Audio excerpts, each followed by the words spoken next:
হয়। নমস্কাৰ সকলোকে। সদায় দৰ্শন পুনৰবাৰ স্বাগতম জনাইছোঁ অন্য এটা ভিডিঅ'লৈ। আজি মই বৰ্তমান উপস্থিত আছোঁ শান্তিপুৰ গাঁৱত, মনহাৰ ওচৰৰ শান্তিপুৰ গাঁও, আৰু এইখন হৈছে গড়কাপ্তানি বিভাগৰ এখন দলং। জাগি ভকত গাঁৱৰ পৰা প্ৰায় 1 কিলোমিটাৰ দূৰত এই গাঁওখন অৱস্থিত। জাগি ভকত গাঁও পঞ্চায়তত পৰে এই গাঁওখন।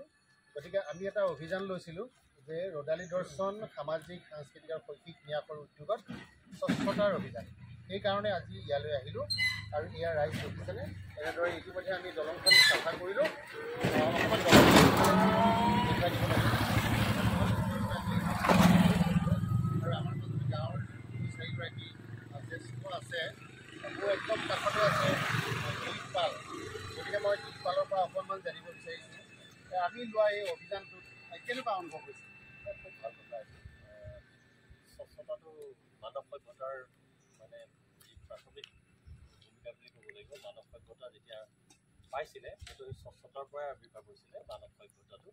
কাৰণ এটা সময়ত মানুহে অৰণ্যত বাস কৰিছিলে, বহু ঘাত প্ৰতিঘাত কৰি তাৰপিছত সমাজ পাতি যেতিয়া বাস কৰিবলৈ ল'লে তেতিয়া মানুহে স্বচ্ছতাটো বুজি পালে যে চাফ চিকুণতাই পৰিৱেশ সুন্দৰ কৰি ৰাখে, আৰু সেই পৰিৱেশ সুন্দৰ কৰি ৰাখিলে স্বাস্থ্য সুন্দৰ থাকে। সেইকাৰণে পৰিষ্কাৰ পৰিচ্ছন্নতাটো থকাটো ভাল। তাৰোপৰি এইটো হ'ল এটা মুখ্য ৰোড, গুৱাহাটী মৰিগাঁও সংযোগী এটা মুখ্য পথ। এই পথটোৰ আপোনাৰ চাৰিওফালে যিটো জংঘল হৈছে, এই জংঘলখিনিৰ কাৰণে দুৰ্ঘটনাবোৰ বহুত বেছি ঘটি থাকে।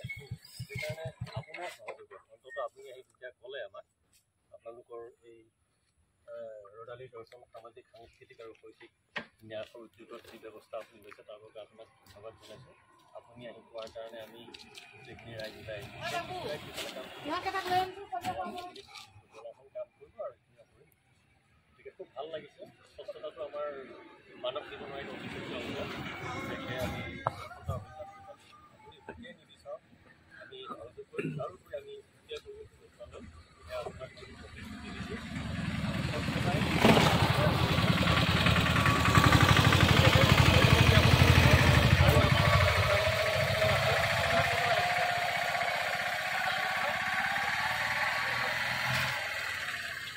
আৰু আছে আমাৰ জ্যেষ্ঠ কেইজনমান। কেনেকুৱা অনুভৱ? ভাল লাগিছে, এনেদৰে আমি কৰিব থাকিম হয়নে? পৰিৱেশটো ভাল লাগিছে হয়। দলংখন চাফা হ'ল, এতিয়া আমি এনেকৈ গাঁৱলৈ গৈ থাকিম। আমাৰ মাজতে আৰু এজন একদম সাংঘাতিক দিনপ্ৰেমী আছে, মই গম পাওঁ অকণমান। এওঁ আছে। কেনেকুৱা অনুভৱ আজি? বহুত ভাল লাগিছে, এনেকৈ সকলোৱে ওলাই আহিব লাগে। নিশ্চয়। আমি গাঁওখন চাফা কৰি দিম হয়নে? এই মুঠা যদি অকণ জুবিনৰ সৰুকৈ থাকি, কাৰণ তেওঁতো আমাৰ মাজত নাই বুলি ক'বলৈ বেয়া লাগে। তথাপিও মানে কি, এইগৰাকীয়ে হৈছে তেওঁ যিয়ে নিজৰ পিতৃৰ নিচিনাকৈ ভাবি তেওঁ কি কৈছিলে, মুণ্ডন কৰিছিলে।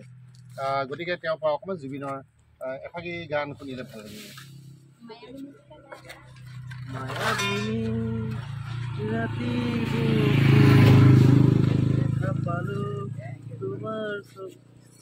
ঠিক আছে বাৰু, ধন্যবাদ জ্ঞাপন কৰিছোঁ। আমি এনেদৰে অকণমান আগবাঢ়ি গৈ থাকিম। এইখনে হৈছে দলংখন, এনেকৈ দেখুৱাই দিয়ে। আমি দলঙৰ সিটো মূৰৰ পৰা চাফা কৰি আহিছোঁ। এতিয়া আমি গাঁৱৰ মাজলৈকে যাম। দলংখনৰ পৰা আমি আৰম্ভ কৰিলোঁ আৰু ৰাইজ এতিয়া গৈ এনেকৈ গাঁওখন চাফা কৰি গৈ থাকিব। ব'লক আমি এতিয়া চাফা কৰি গৈ থাকিম, আপোনালোকক দেখুৱাই গৈ থাকিম।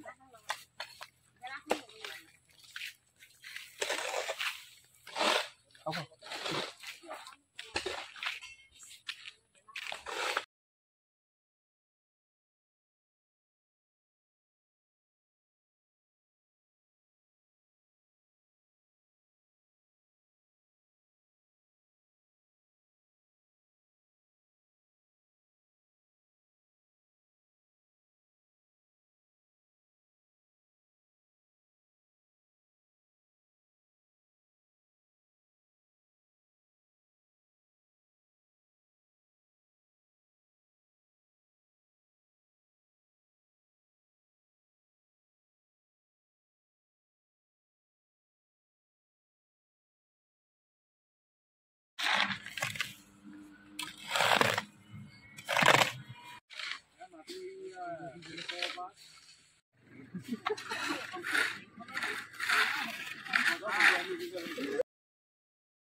তুমি কাগজ লোৱা নহলে ভিডিঅ' হয় সব খাই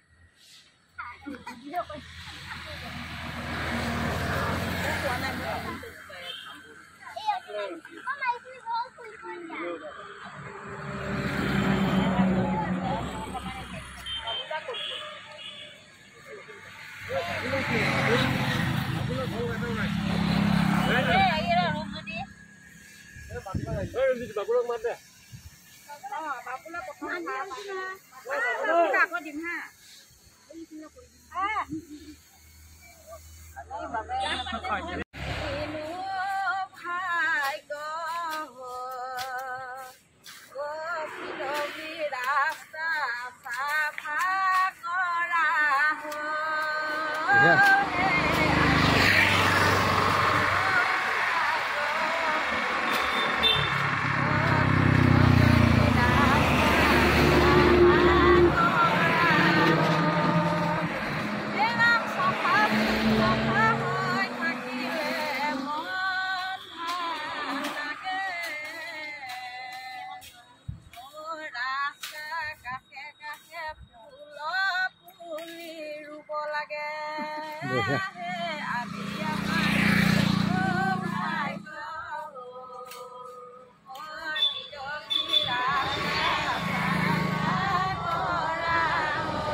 এই পইচাটা চাই দে এই পইচা চাই দে দিম বাৰু মই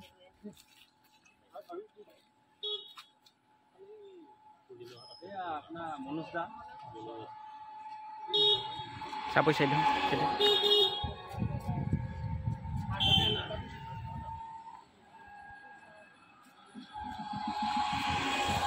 পুনৰবাৰ আপোনালোকক নমস্কাৰ জনাই লৈছোঁ মোৰ এটা উদ্দেশ্য আছিলে চাফাই অভিযানৰ লগে লগে যিসকলে ইয়াত অংশগ্ৰহণ কৰিব তেওঁলোকক ইখনকৈ গ্ৰন্থ মানে দিয়া হ'ব আৰু সেইমতে মই যেনেদৰে কথা ক'লোঁ তেনেদৰে গ্ৰন্থকেইখন লৈ আহিছোঁ প্ৰত্যেককে গ্ৰন্থ কিছুমান সময় কেমেৰা ফালে গ্ৰন্থকেইখন ধুনীয়াকৈ ঘূৰাই দিবলৈ কৈছোঁ এয়া এইকেইখনকৈ গ্ৰন্থ দিয়া হৈছে আমাৰ আজিকালি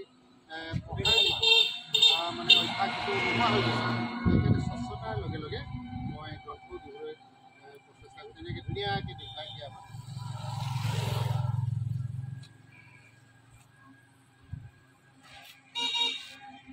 লাহে লাহে খৰ হৈছে এতিয়া মই দিলীপকে সুধিব বিচাৰিছোঁ স্বচ্ছ অভিযানৰ লগে লগে যে গ্ৰন্থ যে আমি প্ৰদান কৰিলোঁ কেনেকুৱা অনুভৱ খুব সুন্দৰ আমি প্ৰায় 90 দশকৰ পৰা এটা অভ্যাস হৈ গৈছে মোবাইলটো পোৱাৰ পিছত প্ৰায় গ্ৰন্থ অধ্যয়ন বোধকৰোঁ আপোনাৰ ই এটা প্ৰয়াস হ'ব যে কিতাপ পঢ়াৰ যিটো অভ্যাস মানুহে ৰাখক আপোনাৰ উদ্দেশ্য শলাগ নলৈ নোৱাৰিলোঁ খুব ভাল লাগিছে অনুভৱ আৰু কি ক'ম অনুভৱ মানে যথেষ্ট তাক ভাষাৰে বুজাবই নোৱাৰি কিতাপ পঢ়াৰ অভ্যাসটো আমাৰ প্ৰায় হেৰাই গৈছে আপুনি আকৌ আমাক মানে সজাগতা কৰিবলৈ বিচাৰিছে যে কিতাপ পঢ়িব লাগে মোবাইলত গোটেইখিনি জ্ঞান পোৱা নাযায় আজিকালি ল'ৰা ছোৱালীয়ে প্ৰায় মোবাইলেই চাই কিতাপ পঢ়াৰ অভ্যাসটো প্ৰায় কমি গৈছে আপোনাৰ যি এটা অভিযান এই স্বচ্ছ অভিযানৰ লগত যে কিতাপ পঢ়াৰ অভ্যাসৰ অভিযানটো আপুনি সমসাময়িকভাৱে চলাইছে তাৰ বাবে আপোনাক অশেষ ধন্যবাদ। ভাল লাগিছে। আপোনাৰ এই অভিযান অব্যাহত থাকক তাৰে কামনা কৰিলোঁ। নিশ্চয় নিশ্চয় সকলোকে আমাৰ ফালৰ পৰা আকৌ পুনৰবাৰ শ্ৰদ্ধা জনাইছোঁ। কেনেকুৱা আকৌ এবাৰ সুধিছোঁ, ভাল লাগিছে? হয় হয়। সকলোকে মানে মই কৈছোঁ যে গ্ৰন্থ অধ্যয়ন কৰিব, তেতিয়া আৰু জ্ঞান বাঢ়িব আমাৰ। গতিকে আমাৰ দুগৰাকীমান ছাত্ৰও আছে। এইফালে এয়া মই জানো ক্লাছ 10ৰ ছাত্ৰ। কেনেকুৱা অনুভৱ আজি চাফাই অভিযানৰ লগতে যে গ্ৰন্থ এখন দিছোঁ, পঢ়িবানে নপঢ়িম? নিশ্চয়। কেৱল মোবাইল চালেই নহ'ব, পঢ়িবও লাগিব। পঢ়িলেহে জ্ঞান বাঢ়ে। গতিকে আমাৰ আই মাতৃ সকলো আছে, আপোনাকে সোধোঁ কেনেকুৱা কিতাপ যে দিছোঁ? হয় হয় হয় পঢ়িব। আপোনাৰ কেনেকুৱা অনুভৱ? ভাল লাগিছেনে? ভাল লাগিছেনে? হয় কেনেকুৱা? হয় ঠিক আছে ঠিক আছে। সকলোকে কৈছোঁ গ্ৰন্থ অধ্যয়ন কৰিব। পুথিৰ বিদ্যা টোপাই থোৱা ধনৰ নিচিনা বুলি কয়, হয়নে? যিসকলে পুথি অধ্যয়ন কৰে তেখেতসকলেহে গম পায় ইয়াৰ মহত্বটো কি। গতিকে মই স্বচ্ছ অভিযানৰ লগতে একোখনিকৰ গ্ৰন্থ আপোনালোকক প্ৰদান কৰিছোঁ। সকলোৱে পঢ়িব আৰু গ্ৰন্থখন মোক দিলে আমাৰ চিনি পাওঁ বাগজাপুৰ সুমিত্ৰা ডেকা বাইদেউ, তেখেতৰ কবিতা গ্ৰন্থ তাৰ পৰাই প্ৰথম কবিতা এটাকে মই আবৃত্তি কৰিম বুলি ভাবিছোঁ। এই মাত্ৰ দিছে গ্ৰন্থখন। আবৃত্তিটো কেনেকুৱা হয় নাজানো, আবৃত্তি সঠিক নহয়, জাষ্ট মাতি দিম আৰু শব্দমালা। কবিতা হেনো শব্দৰ মালা, শব্দকেইটাকে বাৰু উচ্চাৰণ এবাৰ কৰোঁ। কবিতাৰ শিৰোনাম বিষ্ণু ৰাভা। হে ৰাভাদেউ, তোমাৰ প্ৰাণৰ সপোনবোৰ আজিও আছে প্ৰতিজন কৃষকৰ বুকুত। ভূমিহীন কৃষকৰ নাঙলৰ শিৰডালত গজে সমতাশালী ভঁৰালৰ লখিলো। পিছে কৃষকৰ ভঁৰাল সদায় কমে, সোণৰ চামুচ এলাগি কৰি দৰিদ্ৰ কুটিলজনক সম অধিকাৰ দিবলৈ তোমাৰ আছিল ৰজনীতা ইনাৰ। হাজাৰ জনতাৰ হে ৰাভাদেউ, তোমাৰ প্ৰাণৰ ঘৰত নিজৰ সংসাৰত অসমীয়াৰ প্ৰাণত জাগে মিলনৰ এক ঐক্যতা। তুমি যে কলাগুৰু, তুমি শিল্পীৰ প্ৰাণৰ আধাৰ, তুমি প্ৰেমৰ ভাণ্ডাৰ, ত্যাগৰ জ্বলন্ত শিক্ষা। হে ৰাভাদেউ, তোমাৰ সংগ্ৰামী সত্তা অসমীয়া জাতিৰ যুগৰ যাত্ৰা। তোমাৰ আদৰ্শই জাতিটোক দিলে মিলনমালা, একতাৰ অনন্য মাত্ৰা। সুমিত্ৰা বাইদেউলৈ ধন্যবাদ জনাইছোঁ। তেখেতৰ খুব সুন্দৰ কবিতা এটি পাঠ কৰি মই নিজেই আপ্লুত হৈ পৰিছোঁ আৰু যথেষ্ট কবিতা ইয়াত আছে, গ্ৰন্থ কাব্য আছে। নিশ্চয় ভালকৈ অধ্যয়ন কৰিম আৰু বুজিবলৈ চেষ্টা কৰিম। ঠিক আছে, দিলীপলৈ বহুত বহুত ধন্যবাদ। খন্তেক সময়তে যে তেওঁ ইমান ধুনীয়াকৈ সুন্দৰ কবিতা এটা আবৃত্তি কৰি দিলে, ইও এটা আমাৰ অনন্য মাত্ৰা পোৱা বুলি অনুভৱ কৰিছোঁ। দিলীপলৈ পুনৰবাৰ ধন্যবাদ।